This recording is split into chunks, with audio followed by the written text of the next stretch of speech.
Kitchener stitch is a way to graft two pieces of knitwork together seamlessly, either two ends of the same project like I have here in this headband, or two separate pieces of material. Either way, it will provide a seamless graft that will form a row of knit stitches in between your two pieces so that they are completely seamless. Of course, if this was stockinette stitch, it would blend right in. Since this is brioche, I do have a row of knits on this side and a row of knits on this side that will allow it to be just a very small section of stockinette stitch here at the back of the headband. Now, Kitchener stitch can be modified for other stitch patterns, including brioche, but because this is a beginner project, I decided to stick with a more beginner technique. Doing Kitchener stitch and brioche stitch is quite complicated.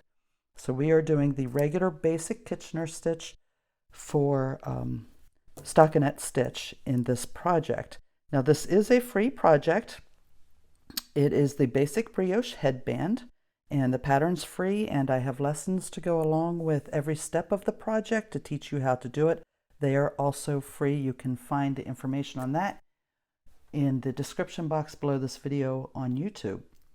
Now, when you do Kitchener stitch, whether you're seaming two ends of the same piece or two separate pieces together, you want to have the same number of stitches on each needle.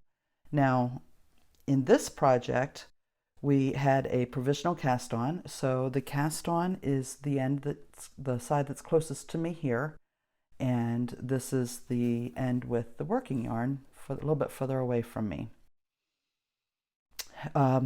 When you position everything, you want your needle tips facing toward the right. You want the same number of stitches on each needle. And ordinarily for this project and for many projects, I would do Kitchener stitch with the tail of the project. So you would want to cut it to be at least 3 times as wide as your piece plus 6 inches. And if doubt, cut it a little bit longer. Sometimes you have to use a separate seaming yarn, and I am going to do that in this video so I can use a contrasting color so you can see it easily. Now, needle tips are pointing to the right. I've ensured that I have the same number of stitches on each needle, and the right side of the work is facing out. The wrong side of the work is what you put together, whether you have two separate pieces or like this one, two ends of the same piece. The wrong side is in the middle.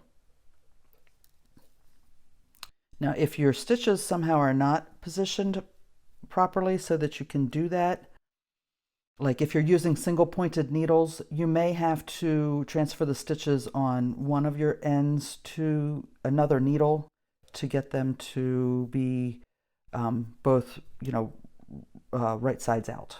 And that's okay, you can do that.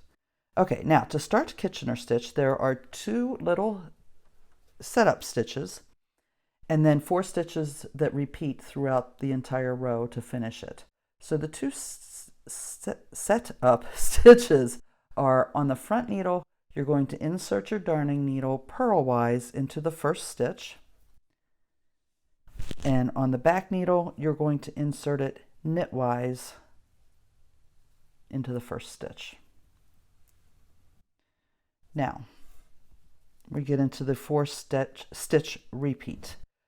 On the front needle, knitwise into the first stitch, slide it off your needle, and then purlwise into the second stitch. On the back needle, it's the opposite. Purlwise into the first stitch, slip it off, knitwise into the second stitch. And we repeat that the whole way across. Tighten up my stitches here so it doesn't look so messy. There we go. Okay, we're going to do that again.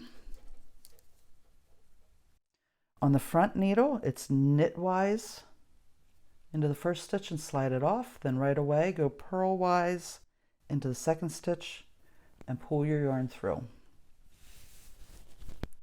On a back needle, purlwise, slip it off, knitwise into the next stitch, and pull your yarn through. Front needle, knitwise off, then purl.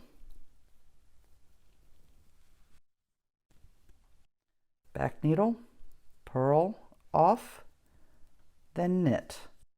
Now as I go across this, what I'm saying in my mind when I do this at home by myself is knit off, purl.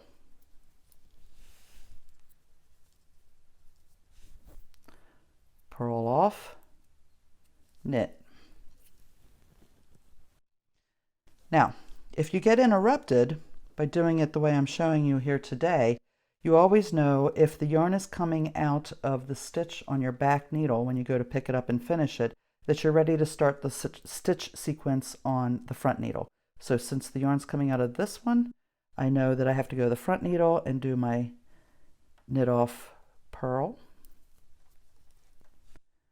And if I was interrupted at this stage, I can see that the yarn's coming out of the needle on my front needle. I know I'm finished with that one. I need to go to my back needle and do that stitch sequence, purl off, knit.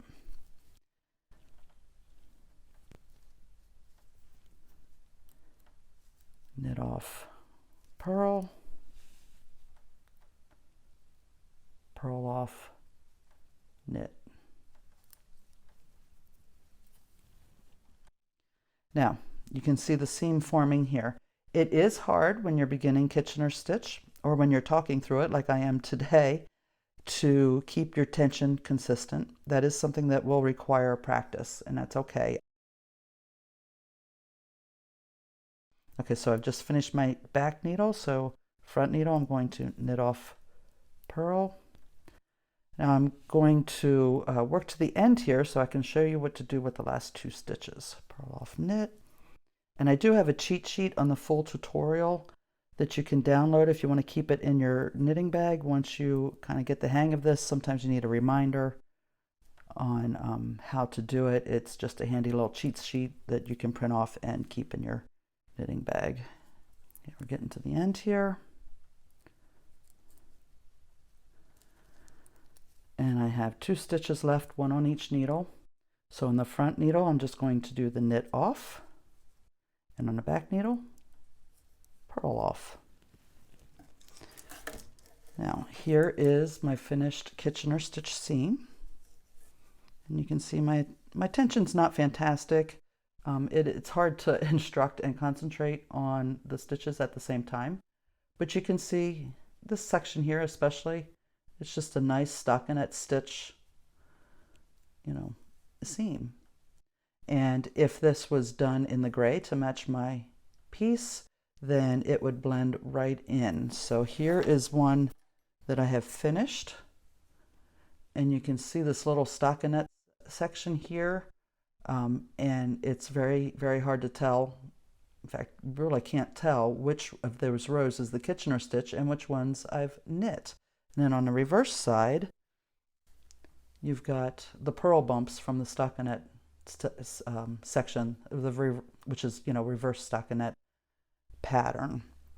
So again, there's a link if you want to make this basic brioche headband, learn brioche, the provisional crochet cast on, and Kitchener stitch, in a little project like this. You can find the links for that below this video on YouTube.